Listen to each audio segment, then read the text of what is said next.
झारसुगुड़ा रे एबे देखा देइछि बाढ़। हाँ फ्रेंड्स, सत कथा है जेनता कि आपण मैंने आगुरी जानी आम सुंदरगढ़ अंचल रे गोटे बाघ पलि आसला जेनटा कि आम छत्तीसगढ़ या फिर हिमगिर एरिया रू एबे से बाघटा आम झारसुगुड़ा जिल्लार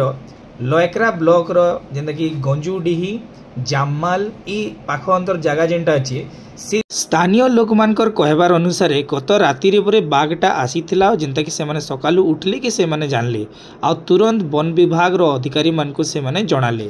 जेनता कि आपण माने ई वीडियो रे देखि पारुछन इटा हला हमर बाघ रो पाद चिन्ह आ इटा के आइडेंटिफाई करिछन हमर वन विभाग रो अधिकारी माने। तो मुई समस्त को खाली गुटे प्रकार रिक्वेस्ट करमी कि केही घरू नाई बाहरुन छुआ पिला के आड़े साड़े नाई छाड़ून आ जदि केनसे आड़े भी जाउछन तो टिके सतर्क आ सावधान रे जाउन। हेलो फ्रेंड्स, जेनता आपण माने जानिथिबे आमे राती गुटे जिन वीडियो छाड़ीतिला से वीडियो की देखला परे जणे भाईटे